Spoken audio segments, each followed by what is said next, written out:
देखिए, जब भगवान ने जब बनाई सृष्टि का आविष्कार किया, सृष्टि बनाई, तो उन्होंने बहुत सारे जीव जंतु बनाए, लेकिन उनको तसल्ली नहीं हुई। उनको लगा कि यार ये तो कोई फायदा ही नहीं हुआ इतने सारे जीव जंतु बना के, कोई मेरा गुणगान तो कर नहीं रहा, कोई इसके पास इंटेलिजेंस ही नहीं है, दिमाग नहीं है। तब उन्होंने शायद मानव जाति बनाई और उसके पास इंटेलिजेंसी नाम की एक चीज़ दी। लेकिन जो मनुष्य है, उन्होंने कहा कि भाई आपने हमें ये इंटेलिजेंसी तो दे दी, लेकिन हम एक आर्टिफिशियल इंटेलिजेंसी और क्रिएट कर देते हैं। बट मेरा ये मानना है, बहुत सुबह से काफ़ी डर भी रहे हैं लोग कि ये आर्टिफिशियल इंटेलिजेंसी हमारा क्या मुझे भी कर सकती है। मुझे ये लगता है कि अगर हम ह्यूमन बीइंग इंटेलिजेंट तरीके से काम करें तो शायद ये आर्टिफिशियल इंटेलिजेंसी जो है वो हमसे आगे नहीं बढ़ सकती। पहली बात, मैं बस केवल इतना आपको बताऊँगा आज कि इस आर्टिफिशियल इंटेलिजेंसी का यूज़ करके हम इंटेलिजेंट ह्यूमन बीइंग, मैं क्योंकि एमएसएमई सेक्टर को रिप्रेजेंट करता हूं, तो ये जो बिजनेसेस हैं, जो एमएसएमईज हैं, ये कैसे उसका फ़ायदा उठा रहे हैं। एक दो एग्जांपल दूंगा, शायद आपके किसी काम आ सके।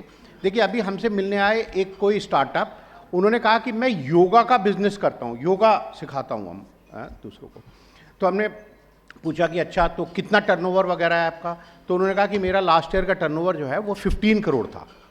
तो मैंने पूछा कि अच्छा, मुझे बड़ा अच्छा लगा कि 15 करोड़ वो अर्न कर रहे हैं योगा के बिजनेस से। तो मैंने पूछा अच्छा, आपका ऑफिस कहाँ पर है? तो उन्होंने कहा कि सर ऑफिस तो कहीं नहीं है। हमने कहा कोई स्टाफ तो बैठता होगा कोई आपका? बोला नहीं सर, एक स्टाफ है, केवल एक अकाउंटेंट है। तो हमने कहा यार, आप एक स्टाफ से आप ये 15 करोड़ का टर्नओवर कर रहे हो, तो कैसे कर रहे हो? उन्होंने कहा कि सर देखो, हम 2 प्रमोटर्स हैं, प्रमोटर एंड को प्रमोटर, हम दोनों अपने घर से काम करते हैं। तो हमने कहा योगा कैसे सिखाते हो भैया आप? बोला सब कुछ ऑनलाइन है सर। जो हमने ऐप है, ऐप भी हमने नहीं बनाया। आजकल ऐप भी क्या होता है कि एसओएस कंपनीज होती हैं, वो बना बनाया ऐप आपको, मैं समझता हूँ कि एक दिन में आपका ऐप क्रिएट कर देंगे। वहाँ से हमने वो ऐप का जो फैसिलिटी है वो ली है, हमने ऐप के ऊपर एक भी पैसा खर्च नहीं किया। हमने क्या किया कि हमने कहा लोगों को कि पहले आप सीखिए। कुछ लोगों को हमने एंगेज किया, उनसे कहा कि भैया आप घर से ऑनलाइन सिखाइए योगा।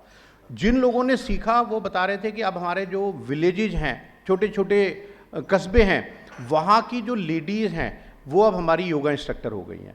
तो आप बिना एक भी पैसा खर्च किया, I suppose this is the intelligency, जिससे जो एमएसएमईज हैं वो बिना एक भी पैसा इन्वेस्ट करे अपना बिजनेस कर सकते हैं। They are earning very good amount in fact. इसी तरह अभी हम एक मिले, वो स्किन केयर का बिजनेस करते हैं। उनका भी उन्होंने भी बताया कि हमने भी करीब 25 करोड़ का टर्नओवर है, नो ऑफिस एट ऑल, केवल एक गोडाउन है, वहाँ से सप्लाई करते हैं।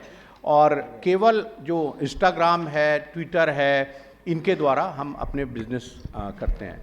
मुझे लगता है कि इन सब चीज़ों का यूज़ करके अगर हमारी जो एमएसएमईज हैं वो डेटा एनालिस्ट का फ़ायदा लेकर, आर्टिफिशियल इंटेलिजेंसी का, लेकिन साथ में अपनी इंटेलिजेंसी हमें ज़रूर डालनी है।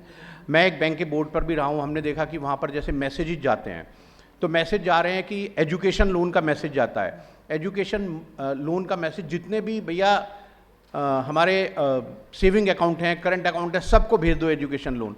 अब वो एजुकेशन लोन का मैसेज जा रहा है, कोई बेचारा 70 ईयर्स ओल्ड है उसको भी जा रहा है, कोई 5 साल का बच्चा है उसको भी एजुकेशन लोन का मैसेज जा रहा है। ये आर्टिफिशियल इंटेलिजेंसी वहाँ पर बहुत काम करती है कि किस तरह का मैसेज किस तरह के आपको, जो आपके टारगेट कस्टमर्स हैं, उनको देना चाहिए। With these words, thank you very much for the organiser, thank you very much for the audience. धन्यवाद।